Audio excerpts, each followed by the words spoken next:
الحمد لله رب العالمين والصلاة والسلام على أشرف الأنبياء والمرسلين نبينا محمد وعلى آله وأصحابه أجمعين أما بعد. സൂറത്ത് സുമറിലെ 43-ാമത്തെ ആയത്തിൻ്റെ വിശദീകരണമാണ് നമ്മൾ പറഞ്ഞു വരുന്നത്. 42-ാമത്തെ ആയത്തിൽ അല്ലാഹു തആല നമ്മുടെ മരണവുമായി ബന്ധപ്പെട്ട വളരെ പ്രധാനപ്പെട്ട ചില കാര്യങ്ങൾ ഓർമ്മപ്പെടുത്തി. എന്നും രാത്രിയിൽ ഉറങ്ങുന്ന സമയത്ത് നമ്മൾ പറയേണ്ട ഒരു പ്രാർത്ഥന ആ ആയത്തിലൂടെ പഠിപ്പിച്ചു തന്നു.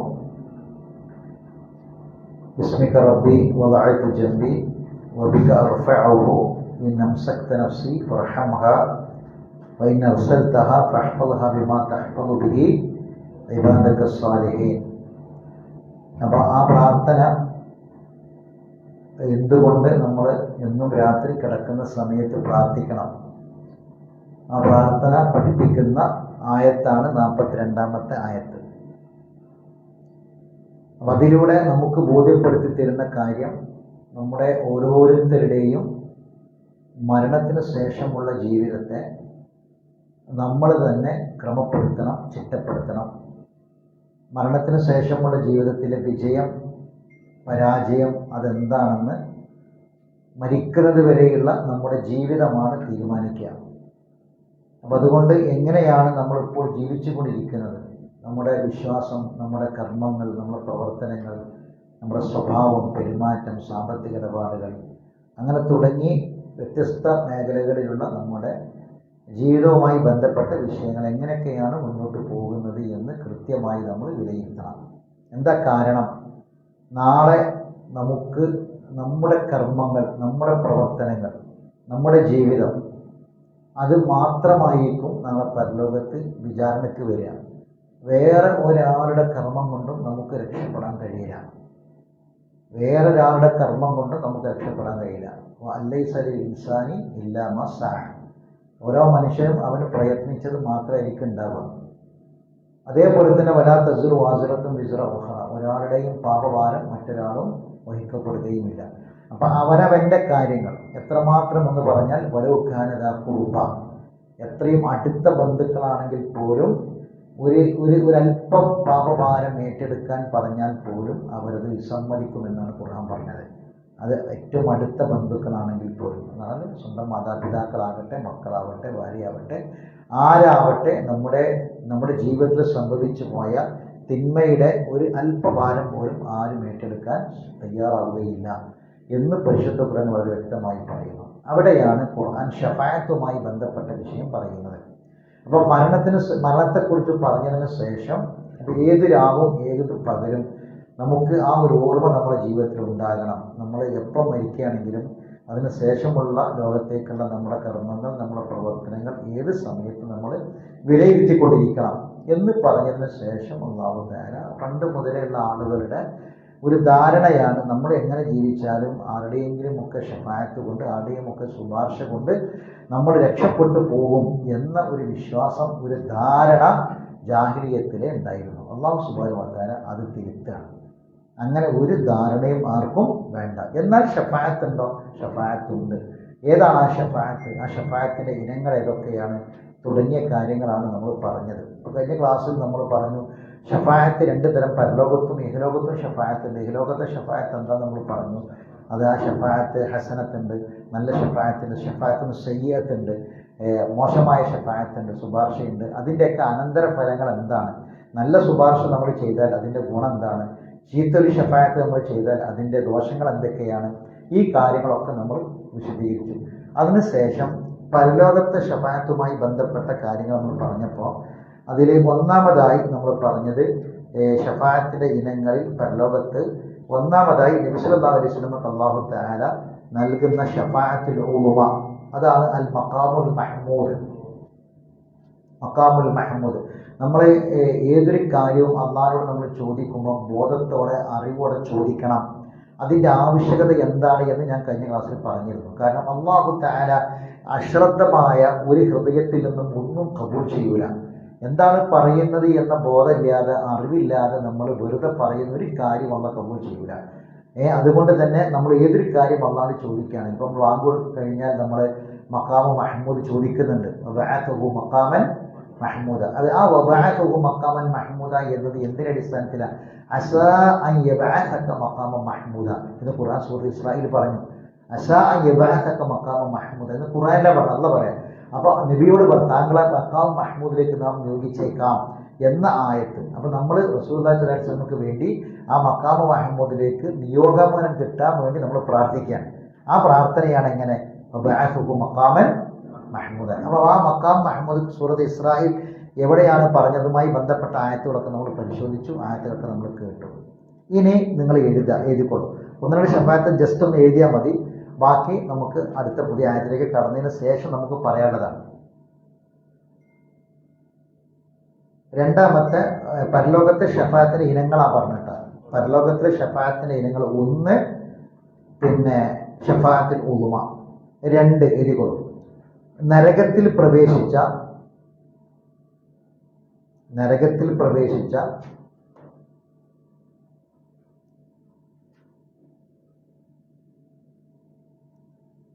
പാപങ്ങൾ ചെയ്ത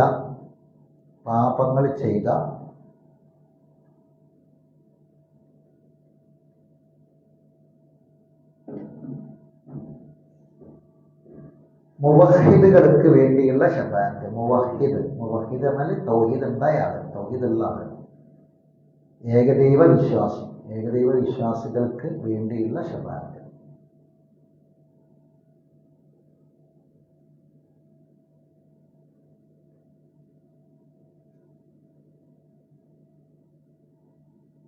അതായത് ഒരാൾക്ക് തൗഹീദുണ്ട്, അയാൾ ഷിർക്ക് ചെയ്തിട്ടില്ല, അയാൾ തൗഹീദുണ്ട്, പക്ഷെ അയാൾ എവിടെത്തി? നരകത്തിലെത്താൻ കാരണം അയാളെ മറ്റ് തെറ്റുകളാണ്. അപ്പോൾ അങ്ങനെയുള്ള ആളുകൾക്ക് വേണ്ടി അവരുടെ നരകത്തിൽ നിന്നുള്ള മോചനം, സ്വർഗപ്രവേശനത്തിന് വേണ്ടി ആര് ഷഫാഅത്ത് പറയും? നബി സല്ലല്ലാഹു അലൈഹി വസല്ലം ഷഫാഅത്ത് പറയും. അതാണ് രണ്ടാമത്തെ ഷഫാഅത്ത്. മൂന്നാമത്തെ എഴുതിക്കൂടെ? മൂന്നാമത്തെ സ്വർഗത്തിൽ പ്രവേശിച്ച ആളുകൾക്ക് വേണ്ടി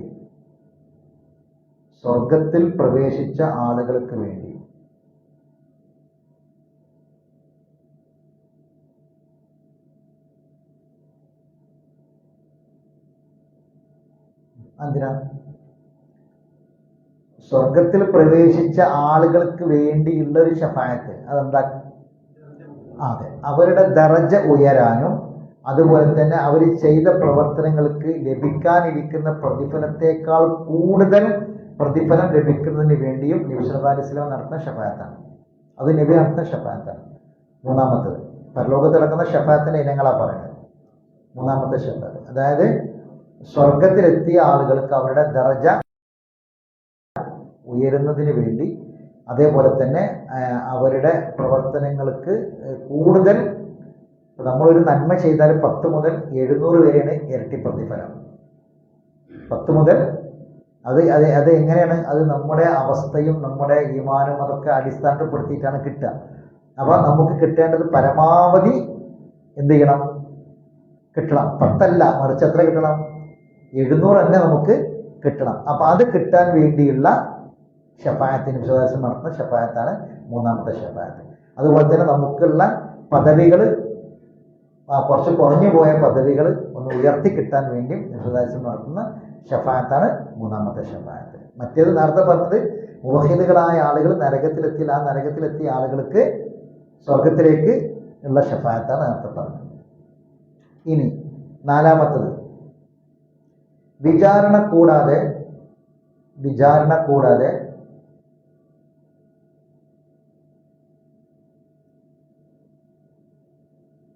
സ്വർഗത്തിൽ പ്രവേശിക്കുന്ന ആളുകൾക്ക് വേണ്ടി, വിചാരണ കൂടാതെ സ്വർഗത്തിൽ പ്രവേശിക്കുന്ന ആളുകൾക്ക് വേണ്ടി.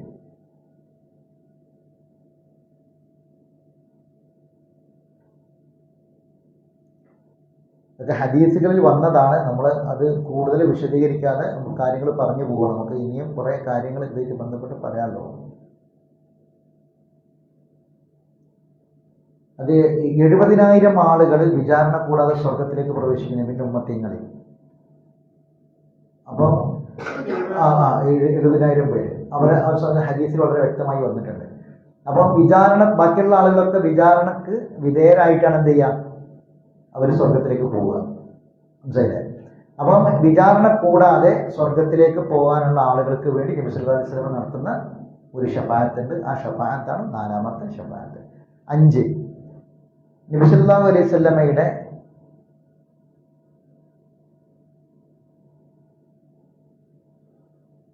പിതൃവ്യൻ എന്ന് പറഞ്ഞാൽ മുത്താപ്പ, പിതാവിന്റെ സഹോദരൻ, സല്ലല്ലാഹു അലൈഹി വസല്ലമയുടെ പിതൃവ്യനായ അബൂ ത്വാലിബിന്റെ ശിക്ഷ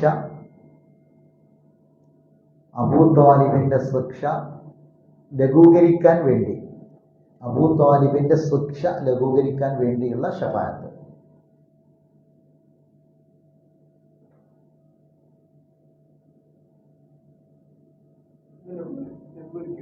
ലഘൂകരിക്കും. അബൂ ത്വാലിബ് സല്ലല്ലാഹു അലൈഹി വസല്ലമക്ക് ഒരുപാട് ഇത് കൊടുത്തതാണല്ലോ, ഒരുപാട് സപ്പോർട്ട് കൊടുക്കുകയും ദേവാലയങ്ങൾക്ക് ഒരുപാട് ഉപദ്രവങ്ങൾ അന്നത്തെ കാലത്ത് നബി രക്ഷപ്പെട്ടു പോകാനൊക്കെ കാരണമായത് അബൂ ത്വാലിബായിരുന്നു. പിന്നെ അത് നബി സല്ലല്ലാഹു അലൈഹി വസല്ലമ അദ്ദേഹം ഇസ്ലാം സ്വീകരിക്കണം അങ്ങേയറ്റം ആഗ്രഹിക്കുകയൊക്കെ ചെയ്ത് നബി കരഞ്ഞൊക്കെ സംഭവം നമുക്കറിയാം. അപ്പോൾ ശിക്ഷ ലഘൂകരിക്കുന്നതിന് വേണ്ടി നബി സല്ലല്ലാഹു അലൈഹി വസല്ലമ നടത്തുന്ന ശഫാഅത്ത് അള്ളാന്റെ പ്രത്യേകമായ അനുമതിയോട് കൂടിയിട്ടാണ്. ഈ കാര്യങ്ങൾക്കൊക്കെ ഉപചോദ്യങ്ങളോ ഒരു സംശയങ്ങളോ നമുക്കുണ്ട്. അതൊക്കെ ഇൻഷാ അല്ലാഹ് അടുത്ത ആയത്തോട് കൂടി തീരും. 6ാമത്തത്, സത്യവിശ്വാസികൾ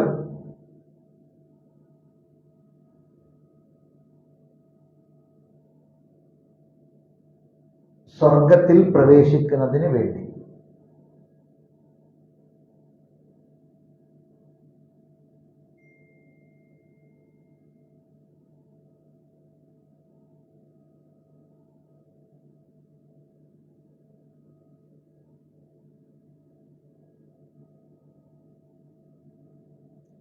അപ്പം സത്യവിശ്വാസികളായ ആളുകൾക്ക് സ്വർഗപ്രവേശനത്തിന് വേണ്ടിയുള്ള ഒരു ശഫാഅത്ത് ആര് നടത്തുന്നുണ്ട്?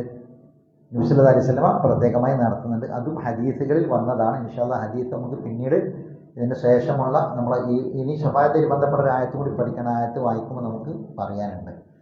ശഫാഅത്തുമായി ബന്ധപ്പെട്ട് നമ്മൾ അറിഞ്ഞിരിക്കേണ്ട വളരെ പ്രധാനപ്പെട്ട ചില കാര്യങ്ങൾ ഇനി നമുക്ക് പറയാനുണ്ട്. അത് എന്തുകൊണ്ടാണെന്ന് ചോദിച്ചാൽ ഞാൻ കഴിഞ്ഞ ക്ലാസ്സിൽ വിശദമായിട്ട് പറഞ്ഞതാണ്, ഇനി അത് ആവർത്തിക്കണില്ല. ജാഹിലിയ കാലത്ത് തന്നെ ഈ ശഫാഅത്തുമായി ബന്ധപ്പെട്ട ഒരു തെറ്റായ ധാരണയായിരുന്നു തിന്മകൾ വർദ്ധിക്കാനുള്ള കാരണം. മനുഷ്യന്മാർ കൂടുതൽ തിന്മ ചെയ്യും. കാരണം ജാഹിലിയത്തിൽ നമുക്കറിയാം, അവർ ഹജ്ജ് ചെയ്തിരുന്നു, അവർക്ക് അല്ലാഹുവിൽ വിശ്വാസം ഉണ്ടായിരുന്നു. ആകാശം കൂടെ പടച്ചതാരൻ അള്ളയെന്ന് പറയും, നമ്മളെ പടച്ചതാരെന്ന് വെച്ചാൽ അള്ളയെന്ന് പറയും, കഅബന നാഥൻ അള്ളയെന്ന് പറയും, മഴ തരുന്നത് അള്ളയെന്ന് പറയും, മുദബ്ബിറുൽ അംർ അള്ളയെന്ന് പറയും, മുദബ്ബിറുൽ ആലം അള്ളയെന്ന് പറയും. ഇതൊക്കെ ആര് പറഞ്ഞിരുന്നു? മക്കത്തെ മുശ്രിക്ക് പറഞ്ഞിരുന്നു. അവർക്കതിൽ വിശ്വാസം ഉണ്ടായിരുന്നു. പക്ഷെ എന്നിട്ടും ഏറ്റവും കൂടുതൽ തിന്മകൾ അവർ ചെയ്തു, തെറ്റുകൾ ധാരാളം അവർ ചെയ്തു. ആ തെറ്റുകൾ ചെയ്യാനുണ്ടായിരുന്ന കാരണം, അള്ളാഹിനെ പറ്റി ഇങ്ങനെയൊക്കെ അറിഞ്ഞിട്ടും അവർ തെറ്റ് ചെയ്യാനുണ്ടായിരുന്ന കാരണം ചില തെറ്റായ ധാരണകളായിരുന്നു. അതിൽപ്പെട്ട ഒന്നാണ് എന്ത്? ഈ ശഫ. അത് തന്നെയാണ് ഇന്നുള്ളത്. ആരുടെയെങ്കിലും എൻ്റെ മൂലിദാരൻ നരകത്തിലില്ലെന്ന് നരകത്തെ കാക്കും മലക്ക് പറഞ്ഞവരെന്ന് പറയുമ്പോൾ എൻ്റെ ഒരു ശേഷ അയാളെ മുരീദായാൽ മതി, എന്നാൽ പിന്നെ എന്ത് തെറ്റ് ചെയ്താലും കുഴപ്പമൊന്നുമില്ല. അയാൾക്ക് ആര് റെക്കമെൻഡ് പറയും? ഈ ശേഖ റെക്കമെൻഡ് പറയും മുരീദിന് എന്നൊരു വിശ്വാസം ഇന്നും സമൂഹത്തിൽ നിലനിൽക്കുന്നുണ്ട്. അത് അന്നും ഉണ്ടായിരുന്നു, ഇന്നുണ്ടായിരുന്നു. അതുകൊണ്ടാണ് ശഫാഅത്തിനെ കുറിച്ച് വളരെ വ്യക്തമായി നമ്മൾ പഠിക്കണം. ആരുടെയെങ്കിലുമൊക്കെ ശുപാർശ കൂടാണ്ട് രക്ഷപ്പെട്ടു പോകുന്നു നമ്മൾ ഒരിക്കലും കരുതരുത്. ഷഫാഅത്ത് ഏതൊക്കെ ഷഫാഅത്താണ് ഉള്ളത്, അത് ആരാണ് ഷഫാഅത്ത് ചെയ്യുക, ആർക്കാണ് ഷഫാഅത്ത് ചെയ്യാൻ പറ്റുക തുടങ്ങിയ കാര്യങ്ങളൊക്കെ ഇസ്ലാം വളരെ വ്യക്തമായി പഠിക്കണം. ഇനി നമുക്ക് 44-ാമത്തെ ആയത്ത്, ഇതിൻ്റെ ബാക്കി തന്നെയാണ്. 43-ാമത്തെ ആയത്താണ് ഇപ്പോൾ നമ്മൾ പഠിച്ചത്. എന്താണ്? ആയത്ത് എന്തായിരുന്നു? അമിത്തഖദു മിൻ ശുഫആ ലാ യംലികൂന ഷൈഅൻ വലാ യഖൂൻ. അപ്പോൾ നമ്മൾ അവിടെ ആ അമിത്തഖദു, ആ എന്ന വാക്ക് അതൊരു കലിമത്ത് മുഖാറണയാണ്, ഒരു താരതമ്യത്തിന്റെ വാക്കാണ്. എന്തുകൊണ്ടാണ് മേലത്തെ ആയത്തും താഴെയുള്ള ആയത്തുമായി അതിന് ബന്ധമുണ്ട് എന്ന് നമ്മൾ പറഞ്ഞിരുന്നു. അത് അങ്ങനെ ബന്ധപ്പെട്ട് കിടക്കുന്നത് കൊണ്ടാണ് ആ ചോദ്യം ചോദിച്ചത്. അപ്പോൾ അതിൻ്റെ മേലത്തെ ആയത്ത് നമ്മളെ മരണമാണ്, നമ്മുടെ ജീവിതമാണ്. രണ്ടാമത്തെ ആയത്ത് ഇതാണ്. അപ്പോൾ അതിനെ ക്രമപ്പെടുത്താൻ ഈ ഒരു ബോധം, ഈ ഒരു അറിവ് നമ്മൾ ചെയ്യേണ്ട കാര്യം നമ്മൾ തന്നെ ചെയ്യണം എന്ന ഒരു ബോധത്തിലേക്ക് എത്താൻ വേണ്ടിയാണ്. ഇപ്പം നമ്മളൊക്കെ സാധാരണ ഈ അല്ലാതെ അനുസരണക്കേട് കാണിക്കുന്ന കുട്ടികൾ പഠിക്കാനൊക്കെ പറയുമ്പോൾ വിസമ്മതിക്കുന്ന കുട്ടികളോട് നമ്മൾ പറയുന്നത് സാധാരണ പറയും, അവനാൻ്റെ കാര്യം അവനാൻ ശ്രദ്ധിക്കണം, അവനാൻ്റെ കാര്യം അവനാനല്ലാതെ വേറെ ആരും നോക്കാൻ ഉണ്ടാവില്ല. നമ്മൾ സാധാരണ പറയാറുണ്ട്. ഇതൊരു പൊതുവെ നമ്മൾ പറയുന്ന ഒരു പൊതുവർത്തമാനമാണ്. ഇത് ശരിക്ക് ഇസ്ലാം അത് അംഗീകരിക്കുകയും അത് ആ രൂപത്തിൽ തന്നെ നമുക്ക് ബോധ്യപ്പെടുത്തി തരികയും ചെയ്യണം. അള്ളാഹു തആല. ശരി. അപ്പം ഇനി തൊട്ടടുത്ത ആയത്ത് 44-ാമത്തെ ആയത്ത്, അതാണ് നമുക്ക് പഠിക്കാനുള്ളത്. അത് ശരിക്ക് ഷഫാഅത്തിനെ പറ്റി ജാഹിലിയ്യത്തിൽ ഉണ്ടായിരുന്ന വിശ്വാസത്തെ പൂർണ്ണമായും തിരുത്തിക്കൊണ്ട് അള്ളാഹു പറയുന്ന കാര്യമാണ്. അപ്പോൾ ഖുർആൻ എല്ലാവരും മറിച്ച് വെച്ചോളൂ. ആ ആയത്ത് എല്ലാവരും ഓത് ചെയ്യാൻ, കാണാൻ പഠിക്കുകയും ചെയ്യണം.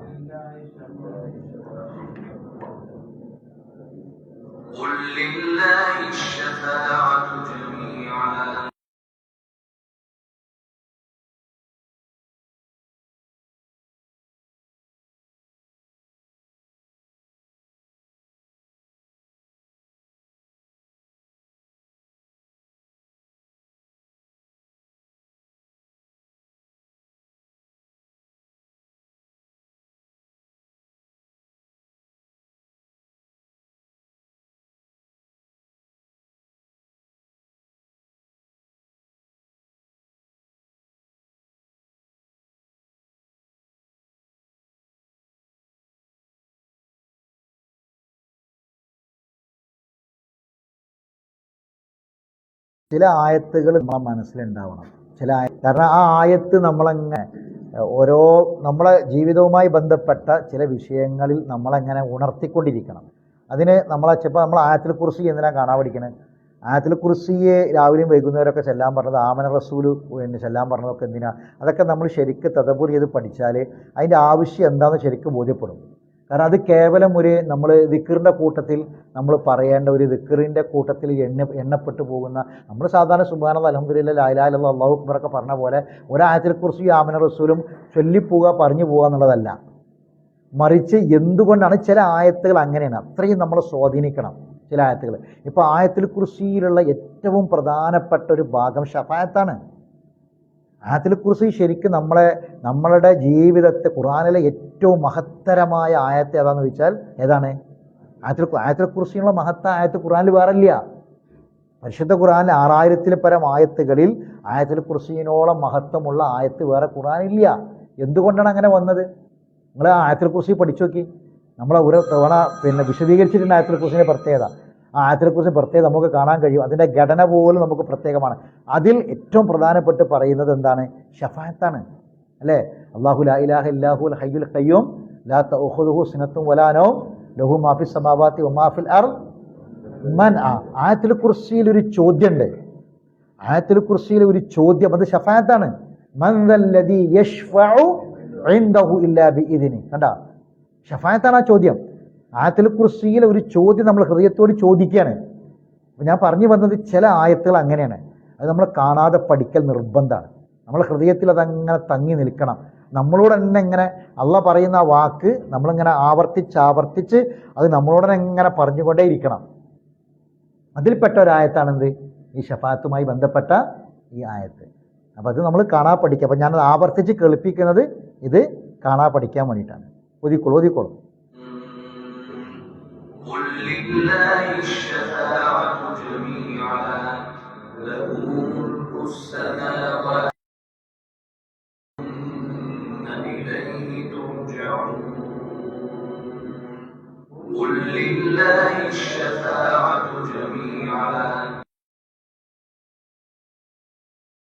والأرض ثم إليه لله الشفاعة جميعا له ملك السماوات والأرض ثم إليه ترجعون.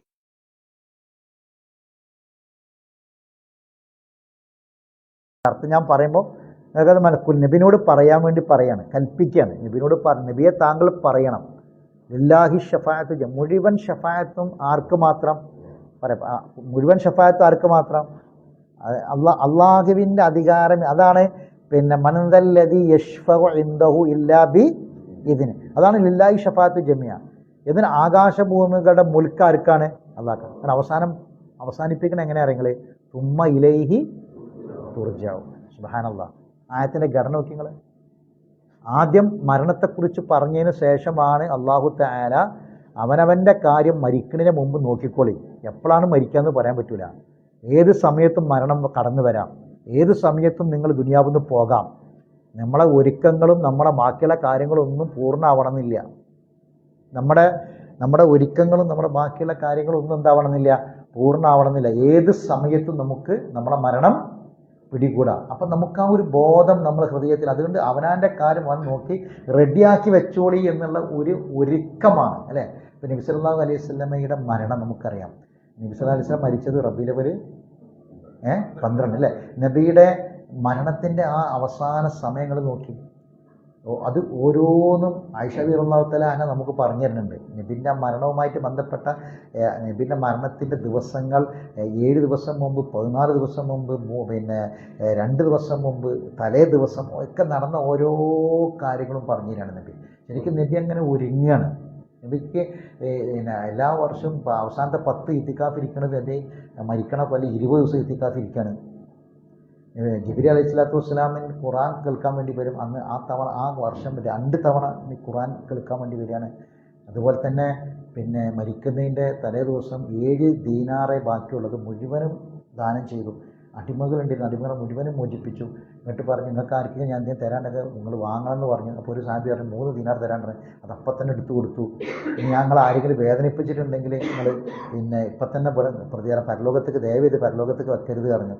അപ്പോൾ ഒരു സാബി പറഞ്ഞു, നിങ്ങൾ എന്നെ പണ്ട് വേദനിപ്പിച്ചെന്ന് പറഞ്ഞപ്പോൾ ഇത് ഇങ്ങനെ വയറിങ്ങനെ പൊന്തിച്ചിട്ട് ഷർട്ട് പൊന്തിച്ച് കാണിച്ചു കൊടുക്കുകയാണ്. അപ്പോൾ സാബി ഓടി വന്നിട്ട് വയറിൽ കെട്ടിപ്പിടിച്ച് മുക്തം വെക്കുകയാണ്. അങ്ങനെ ഓരോ സംഭവങ്ങൾ നമ്മൾ കാണുകയാണ്. പിന്നെ ഭാര്യമാരെ വിളിക്കുകയാണ്. ഭാര്യമാരെ വിളിച്ചിട്ട് പറയാണ്, പിന്നെ ഇന്നെൻ്റെ ദിവസം എവിടെയെന്ന് ചോദിക്കുകയാണ്. അപ്പോൾ അവർ പറഞ്ഞ് ആയിഷാൻ്റെ അടുക്കലാണ്. അപ്പോൾ നിങ്ങൾ എനിക്ക് അനുവാദം തരൂലെന്ന് ചോദിക്കുകയാണ്. ഭാര്യമാർ അനുവാദം ചോദിക്കുകയാണ്. ഭാര്യമാരെ കൊണ്ട് പൊരുത്തപ്പെടിപ്പിക്കുകയാണ്. ആലോചിച്ച് നോക്കി, അള്ളാഹിൻ്റെ റസൂല് ഒരു നോട്ടം കൊണ്ട് പോലും ഭാര്യമാരെ മനസ്സ് വേദനിപ്പിച്ചിട്ടില്ല, സങ്കടപ്പെടുത്തിയിട്ടില്ല.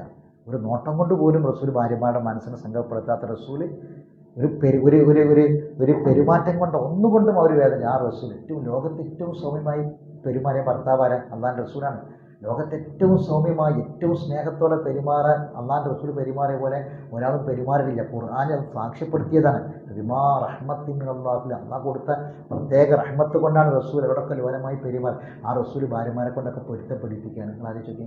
ഫാത്തിമ ബീവിനെ എടുത്തേക്കിന് പിടിക്കുകയാണ്. മരിക്കുന്ന തൊട്ട് മുമ്പ് സ്വന്തം മകളാണ്, കരളിൻ്റെ കഷ്ണം എന്നൊക്കെ പറഞ്ഞ ഫാത്തിമ ബീവിനെ ചേർത്തിന് പിടിക്കുകയാണ്. എന്നിട്ട് ചെവിയിൽ സ്വകാര്യം പറയുകയാണ്.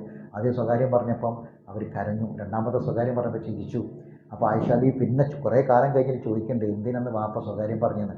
അപ്പോൾ ആയിഷ ബീവിനോട് പിന്നെ ഫാത്തിമ ബീവി പറയുന്നുണ്ട്, ഒന്ന് ഞാൻ കരഞ്ഞത് അള്ളാഹുവിൻ്റെ റസൂൽ ഞാൻ മരിക്കാൻ പോവുകയാണ്, എൻ്റെ മരണ സമയമായിരിക്കണമെന്ന് പറഞ്ഞപ്പോഴാണ് ഞാൻ കരഞ്ഞത്. പിന്നെ ചിരിച്ചത്, ഞാൻ മരിച്ചാൽ എൻ്റെ കുടുംബത്തിൽ നിന്ന് എൻ്റെ അടുത്തേക്ക് ആദ്യം വരൽ മുളയായിരിക്കും.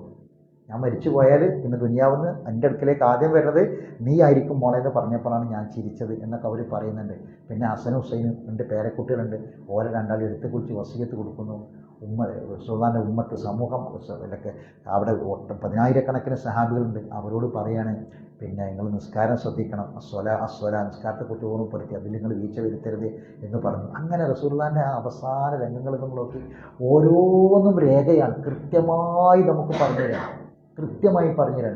ഒരിക്കലും റസൂല് പിന്നെ ജീവിതത്തിൽ ഈ ഒരാളെ ശപിക്കുക എന്ന് പറയുന്നത് റസൂലുള്ളാഹിന്റെ ജീവിതത്തിൽ ഇല്ലാത്ത സംഗതിയാണ്. ഒരു റസൂലുള്ളാഹിയെ പോലെയുള്ള ഒരാൾ ശപിക്കട്ടെ, ശാപം ഉണ്ടാകട്ടെ എന്ന് പറയുമോ? പക്ഷേ മരണത്തിൻ്റെ വേളയിലും റസൂലുള്ളാഹി പറഞ്ഞൊരു ശാപത്തിൻ്റെ വാക്കുണ്ട്. എന്തായിരിക്കും അതിൻ്റെ കാരണത്തിന് ഗൗരവമുള്ള കാര്യം? ലഅനല്ലാഹു യഹൂദ വന്നസാറ ഇത്തഖദു ഖുബൂറ അംബിയാഇ. ക്രിസ്ത്യാനികളും ജൂതന്മാരൊക്കെ ശപിക്കട്ടെ. എന്താ കാരണം? അവർ അമ്പിയാക്കന്മാരെ ഖബർ സുജൂദ് ചെയ്യുന്ന സ്ഥലമാക്കി. മക്ബറയിൽ ചെന്ന ആൾക്കാർ സുജൂദ് ചെയ്യാൻ. ആ ശാപം അള്ളാഹിൻ്റെ റസൂലിൻ്റെ വഫാത്തിൻ്റെ സമയത്തുള്ള ശാപം ഇന്ന് ഉമ്മത്തിൽ ക്രിസ്ത്യാനികൾക്കും ജൂതന്മാർക്കും മാത്രമല്ല റസൂലുള്ളാഹിന്റെ ഉമ്മത്തീങ്ങളിൽപ്പെട്ട ആൾക്കാർക്ക് വരെ ആ ശാപമുണ്ട്. ആലോചിച്ച് നോക്കി, എത്ര മുസ്ലിമീങ്ങളാണ് ഈ പണി ചെയ്യുന്നത്. എന്നിട്ട് അവസാനം റസൂലുള്ളാഹി സ്വല്ലല്ലാഹു അലൈഹി വസല്ലം ആ വെള്ളത്തിൻ്റെ പാത്രം അവിടെ ഉണ്ട്, അതിങ്ങനെ കൈയിട്ട് മുഖം ഇങ്ങനെ ഇടക്കിടക്ക് ഇങ്ങനെ തടവും. അപ്പം ആയിഷ ബീവിൻ്റെ ആങ്ങള പിന്നെ റസൂലുള്ളാഹിൻ്റെ അളിയൻ അവിടെ ഉണ്ട്. അദ്ദേഹത്തിൻ്റെ കയ്യിൽ ഒരു മിസ്വാക്ക് ഉണ്ട്. മിസ്വാക്ക് നമുക്ക് ഇതിങ്ങനെ നോക്കിയപ്പോൾ അവർക്ക് മനസ്സിലായി മിസ്വാക്ക് റസൂലിന് വേണമെന്ന്. അങ്ങനെ അത് കൊടുത്തപ്പം അത് ഒരു പരിക്കൻ മിസ്വാക്കാണ്. അപ്പോൾ ആയിഷ റളിയല്ലാഹു തന്നെ വായിൽ വെച്ചിട്ട് അതിങ്ങനെ നല്ലോണം കടിച്ച് നല്ലോണം പദപ്പെടുത്തിയിട്ട് കൊടുത്തു. അങ്ങനെ റസൂലുള്ളാഹി മിസ്വാക്ക് ചെയ്തു. മരിക്കണ തൊട്ട് മുമ്പ് മിസ്വാക്ക് ചെയ്തു. ആ ആയിഷ ബീവി പറയുന്നുണ്ട്, പിന്നെ എൻ്റെ ഉമനീരും റസൂലുള്ളാഹിൻ്റെ ഉമനീരുമാണ് അവസാനം ചേർന്നൊക്കെ പിന്നീട് അവർ ഭയങ്കര അഭിമാനത്തോടെ പറയുന്നുണ്ട്. അങ്ങനെ ആ മിസ്വാക്ക് ചെയ്ത് കുറച്ച് കഴിഞ്ഞപ്പം വരും അദ്ദേഹം റസൂലുള്ളാഹി വഫാത്താകാൻ മരിക്കാൻ വേണ്ടി പോവാം. ആ സമയത്ത് റസൂലുള്ളാഹി ഇങ്ങനെ പിന്നെ കൈ ഇങ്ങനെ മുകളിലേക്ക് കിടന്നിട്ട് കൈ ഇങ്ങനെ മുകളിലേക്ക് ഇങ്ങനെ ഉയർത്തിയിട്ട് പറഞ്ഞ് ഇന്നലിൽ മൗത്തി സക്കർ ലാ ഇലാഹ ഇല്ലല്ലാഹ് ഇന്നലിൽ മൗത്തി സക്കറാണ്. സൗകര്യങ്ങളെ മിനിയാന്നിരുന്ന ദിവസം റബീഉൽ അവ്വൽ 12 ആ റസൂലുള്ളാഹി വഫാത്തായ ദിവസം റസൂലുള്ളാഹിൻ്റെ ആണ്ടേന് കഴിഞ്ഞ വെള്ളിയാഴ്ച നമ്മൾ ആലോചിക്കണം. റസൂലുള്ളാഹി മരിച്ച ദിവസം അന്ന് ഭക്ഷണമില്ല, സദ്യയില്ല, ജാഥയില്ല, സംഗീതമില്ല, മ്യൂസിക്കില്ല, ദഫില്ല, പാട്ടില്ല, ഒന്നുമില്ല. മദീന കരഞ്ഞ ദിവസമാണ് ആ ദിവസം. ആ ദിവസം നമ്മുടെ നാട്ടിൽ ആൾക്കാരെന്താ കാട്ടിക്കൂടി നമുക്കറിയാം. കൈ ഇങ്ങനെ മുകളിലേക്ക് കണ്ട് പൊന്തിച്ചു. എന്നിട്ട് പറഞ്ഞു ലാ ഇലാഹ ഇല്ലല്ലാഹ് എന്ന് പറഞ്ഞു. ഇന്നലിൽ മൗത്തി സക്കറാത്താണ്. ആയിഷ റളിയല്ലാഹു തആല അൻഹ ഇങ്ങനെ നബിൻ്റെ ശരീരം ഇങ്ങനെ ചേർത്ത് ഇങ്ങനെ എടുത്തിട്ട് ആയിഷ ബീവിൻ്റെ പിന്നെ മടിയിലേക്ക് ഇങ്ങോട്ട് വെച്ചു. ആയിഷ ബീവിൻ്റെ മാറിലേക്ക് ഇങ്ങോട്ട് വെച്ചു നബിൻ്റെ തല. അപ്പോൾ റസൂലുള്ളാഹി പറഞ്ഞു റബ്ബി ഇഗ്ഫിർലി വർഹംനി വഅൽഹിഖ്നി ബിർറഫീഖിൽ അലാ. പഠിച്ചോനെ എനിക്ക് പുറത്തുണ്ട്, പഠിച്ചോനെ കാരുണ്യം കാണിക്കുക, പഠിച്ചോനെ ഉന്നതമായ കൂട്ടുകെട്ടുണ്ട്, സിദ്ദീഖുകളുടെ ശുഹദാക്കളെ കൂട്ടുകെട്ട്, അമ്പിയാക്കളെ ആ കൂട്ടുകെട്ടിൽ നിന്ന് ചേർക്ക് പഠിച്ചോനെ എന്ന് അവസാനമായി പറഞ്ഞു. അതുകൊണ്ട് പറഞ്ഞതോടുകൂടി റഫീഖിൽ അലാന്ന് 2-3 വട്ടം ആവർത്തിച്ച് പറഞ്ഞു. അതോടുകൂടി കൈ ഇങ്ങനെ അങ്ങോട്ട് താഴ്ന്നു. ഉയർത്തിയ കൈ തറന്ന് താഴോട്ട് വീണു. അതോടുകൂടി റസൂലുള്ളാഹി വഫാത്തായി. അപ്പോൾ റസൂലുള്ളാഹി സ്വല്ലല്ലാഹി അലൈഹി വസല്ലമയുടെ ആ വഫാത്തിൻ്റെ അവസാന രംഗങ്ങൾ കൃത്യമായി നമുക്ക് പറഞ്ഞു തന്നെ എന്തിനാ നമ്മൾ പഠിക്കാനാണ്. നമ്മൾ റസൂലുള്ളാഹിൻ്റെ ഒരുക്കമാണ്, അല്ലാഹുവിൻ്റെ ഹബീബിൻ്റെ ഒരുക്കമാണ്. അപ്പോൾ അതുപോലെ ഒരു രംഗം നമുക്കും വരാണ്ട് നമ്മളും അങ്ങനെ ഒരുങ്ങിയോ എന്നുള്ളതാണ് നമ്മൾ ചിന്തിക്കേണ്ടത് അല്ലേ. മരണത്തിൻ്റെ ഓരോ വ്യത്യസ്തമായ മൂഡുകൾ നിങ്ങൾ കണ്ടില്ലേ. ഇപ്പം മരണ മൂഡ് ഒരു പാട്ട് പാടിയിട്ട് ചെങ്ങായി മരിച്ചു വീണത് അല്ലേ, നമ്മളൊന്ന് ആലോചിച്ച് നോക്കി. നമ്മൾ ആ ഓരോ കാര്യങ്ങളും നമ്മൾ ശരിക്കും ചിന്തിക്കണം. നമ്മൾ എവിടെയാണ് നിൽക്കുന്നത്, ഏത് സമയത്ത് നമ്മൾ തിരിച്ചു പോകണം. അപ്പോൾ അവിടെ ഈ പറഞ്ഞ ആ ഒരു ബോധം ഇല്ലാതിരിക്കണം. ആരെക്കൊണ്ടെങ്കിലും നമ്മൾ രക്ഷപ്പെടുമെന്ന വിശ്വാസം ഖുർആൻ തിരുത്തി നമുക്ക് പറഞ്ഞു തരാണ്. ഖുലില്ലാഹി ശഫാഅത്തു ജമീഅ ലഹു മുൽക്കു സമാവാതി വൽ അർദ് സുമ്മ ഇലൈഹി നിങ്ങൾ ആ വാക്ക് അവിടെ കൊണ്ടുവന്ന് അവസാനിപ്പിക്കുകയാണ്. അത് മരണത്തെക്കുറിച്ച് പറഞ്ഞു, പിന്നെ ഷഫാഅത്തിനെ കുറിച്ച് പറഞ്ഞു, പിന്നെ അള്ളാഹ് പറയാം നമ്മൾ വീണ്ടും നിങ്ങൾ അവൻ്റെ അടുക്കലേക്ക് നിങ്ങൾ മടങ്ങിപ്പോകാനുള്ളവരാണ്, മടക്കപ്പെടുന്നവരാണ്. ഇതാണ് ഈ ആയത്ത്. ഇൻഷാ അല്ലാഹ് ഇതിൻ്റെ അർത്ഥവും ബാക്കിയുള്ള കാര്യങ്ങളൊക്കെ നമ്മൾ അടുത്ത ക്ലാസ്സിൽ വിശദീകരിക്കും. അപ്പോൾ ഒന്നുകൂടി ഈ ആയത്ത് എല്ലാവരും ഒന്ന് കാണാതെ ഒന്ന് ഓതി നോക്കണം, നമ്മുടെ ഹൃദയത്തിൽ വേണം.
ഞങ്ങൾ ശ്രദ്ധിക്കാനും അത് കേൾക്കാനൊക്കെ ഇഷ്ടവും താല്പര്യവും ഒഴിവ് കിട്ടുന്ന സമയത്തൊക്കെ ഇങ്ങനെ ഖുർആൻ്റെ ഖിറാഅത്തുകൾ ഇങ്ങനെ കേൾക്കുക എന്ന ഒരു താല്പര്യത്തിലേക്കൊക്കെ നമ്മൾ എത്തിയാൽ നമ്മൾ പരലോകത്ത് രക്ഷപ്പെടും.